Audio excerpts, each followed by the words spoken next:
I never imagined myself facing the gates of prison by the age of 17. In the summer of last year, I stood alongside a convicted murderer as we stared into the San Quentin prison yard.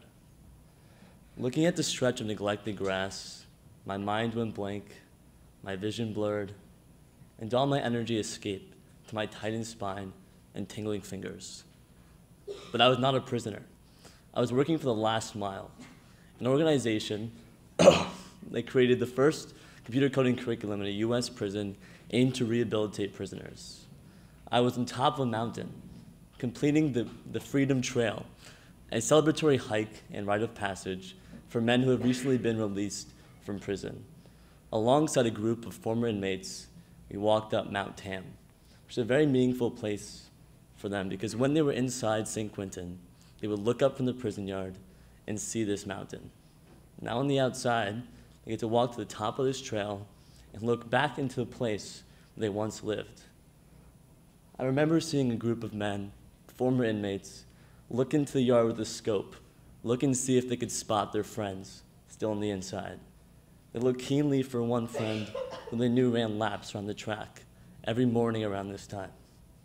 On top of this mountain, and throughout my time with these returned citizens, I spoke with men who shattered every preconception I had about prisoners and challenged my own sense of justice and compassion. I'd like to share the story of one of the men who I worked with who gave me permission to tell it to you today. Vinny is a Vietnamese immigrant who fled to America when he was 8 years old. He was born just after the Vietnam War. Because his father fought with the Americans, his family was labeled as traitors, and they were constantly threatened and beaten. His situation got so poor that Vinny started selling hot tea on the corner because he thought that if he made some money, maybe his mom could stop working 20 hours a day and he might get to see her. After a while, the situation became unlivable, so his mom brought his family to America. Vinny told me his first 3 months in the US were like paradise. He finally found out what a real education was like and even realized that he was pretty good at math. But he was also a very vulnerable target for bullies. At the age of 12, he was roughly 3'1" and spoke no English. The first time he was jumped, he came back to his mom and showed her the bruises. And she asked him what he did and suggested he must have given someone a bad look. People don't just hit you for no reason, she said. Well, Vinny didn't know the reason, and he didn't think he did anything, but the next day at school, he kept his head down the entire day. Didn't look at anyone. And still, he was sought out and beat up. So he went back to his mom, and she maintained that there must have been a reason. Well, soon enough, he found out what this reason was. He was different. He looked different, spoke different, behaved different, and he couldn't escape that.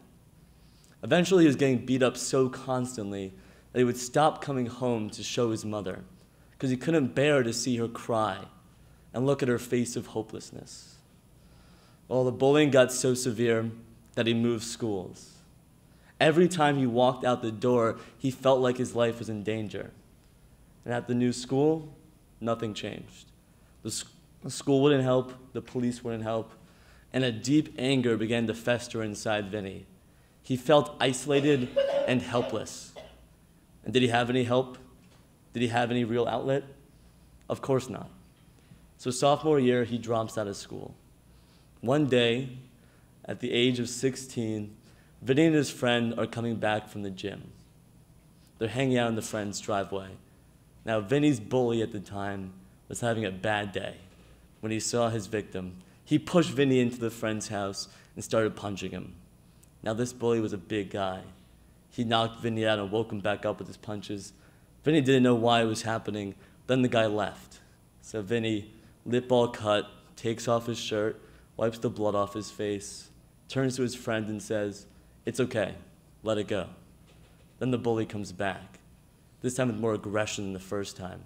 He starts pummeling him, yelling racial slurs at him, dehumanizing him, reminding him of all the times he'd ever been tortured and harassed. Vinny had promised himself long ago that he never wanted to feel like this again. He remembered, mind clouded with anger, that his friend's uncle was a hunter who kept his gun in the house. he ran to the house. Still in a fit of rage, ran down his bully with the gun and shot him. A dark cloud fell over Vinny. On the one hand, he knew he would never have to go through this again. And then reality set in, and he realized the horrible thing he had done. Is our essence defined by the worst thing we've ever done? When Vinny told me his story, he started by telling me, I'm better than that second in my life. I'm better than that poor decision. At the age of 16, Vinny was tried as an adult and sentenced to 29 years to life in prison. While inside prison, Vinny realized that he couldn't do anything until he learned English. So he learned the language, put himself through the college inside prison, got his GED, started a support and political group for prisoners who were sentenced as children, started writing a letter a day to local legislators, and got one big law amended concerning criminal justice for youth. He went through the program of the company where I worked at the time, which was an entrepreneurship program, created his own business, marked out the business plan and pitched it. He rehabilitated himself, and he became a new person. After 20 years inside prison, he was let out on account of good behavior and his accomplishments. Now on the outside, he mentors youth head on a similarly bad path. He has a great job at a Silicon Valley tech accelerator.